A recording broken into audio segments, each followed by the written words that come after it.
ఆదికాండము 10వ అధ్యాయము. నోవా కుమారులు షేము, హాము, యాఫేతుల వంశ వృత్తాంతము ఇది. జలప్రళయము తర్వాత ఆ ముగ్గురికి కొడుకులు పెట్టిరి.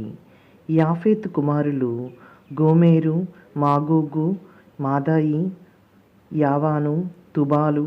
గోమెరు కుమారులు అష్కనసు, రీఫతు, తొగర్మా. యావాను కుమారులు ఎలీషా, తర్షీషు, కిట్టీము, దాడోనీము. వీరి నుండి దీపనివాసులు తమ తమ భాషల ప్రకారముగా, తమ తమ కుటుంబాల ప్రకారముగా, తమ తమ జాతుల ప్రకారముగా వేరై స్వదేశములలో స్థిరపడిరి. హాము కుమారులు కూషు, ఐగుప్తు, పూతు, కనాను. వీరిలో కూషుకు సెబా, హవీలా, సప్తా, రామా, సప్తాక అను కొడుకులు కలిగిరి. వారిలో రామాకు షేబా, దెదాను అను కుమారులు పుట్టిరి. కూషుకు నిమ్రోదు పుట్టెను. నిమ్రోదు భూలోకములో మహావీరుడిగా ప్రసిద్ధిగాంచెను. అతడు భగవంతుని దయ వలన బలిమికల వేటగాడయ్యెను. కావున దేవుడు నిన్ను నిమ్రోదు వలె గొప్ప వేటవానిని చేయునుగాక అను లోకోక్తి వ్యాపించెను. మొట్టమొదట షీనారు దేశమందున్న బాబేలు, ఎరేకు, అక్కదు అను పట్టణములలో అతని రాజ్యము ప్రారంభమయ్యెను. నిమ్రోదు ఆ దేశము నుండి బాబిలోనియాకు వలసపోయెను. అతడు నినెవే, రహాబోతీరు, కలాహు, రెసేను అను పట్టణములను నిర్మించెను. రెసేను నినెవే, కలాహు అను వాని నడుమ ఉన్న మహానగరము. ఈజిప్టు అను వాని నుండి లుదీయులు, అనామీయులు, లెహాబీయులు, నప్తుహీయులు, పత్రుసీయులు, కుస్లుహీయులు, కప్తోరీయులు అను జాతుల వారు పుట్టిరి. ఫిలిస్తీయులు ఈ కప్తోరీయుల సంతతి వారే. కనాను పెద్ద కొడుకు సీదోను.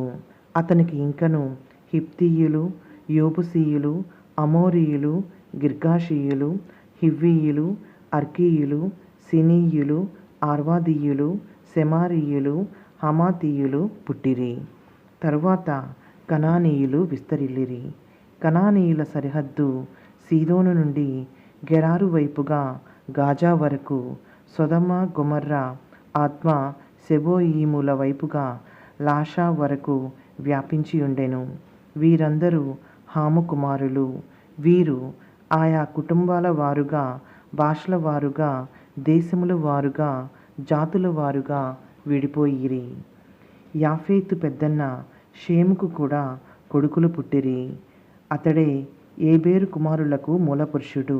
షేముకు ఏలాము, అస్సూరు, అర్ఫషదు, లూదు, ఆరాము అను కొడుకులు పుట్టిరి. ఆరాము కొడుకులు ఊసు, హూలు, గెతేరు, మాషు. అర్ఫషదు కుమారులు షేలా. షేలా కుమారుడు ఏబేరు. ఏబేరుకు 2 కొడుకులు. వారిలో పెద్దవాని పేరు పెలేగు. అతని కాలంలోనే భూమండలము దేశములుగా విభక్తమయ్యెను.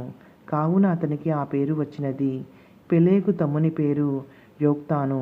యోక్తానుకు అల్మోదాదు, షెలాపు, హదోరాము, ఊసాలు, దిక్లా, ఓబలు, అబీమాయేలు, షేబా, ఒఫీరు, హవీలా, యోబాబు అను కుమారులు జన్మించిరి. వీరందరూ యోక్తాను కుమారులు.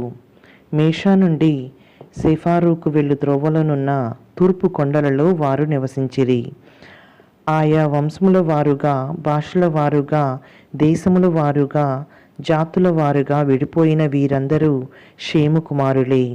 వారి వారి వంశముల ప్రకారముగా జాతులుగా విడిపోయిన నోవా కుమారుల కుటుంబములు ఇవే. ప్రత్యేక జాతులుగా రూపొందినవి. ఆమెన్.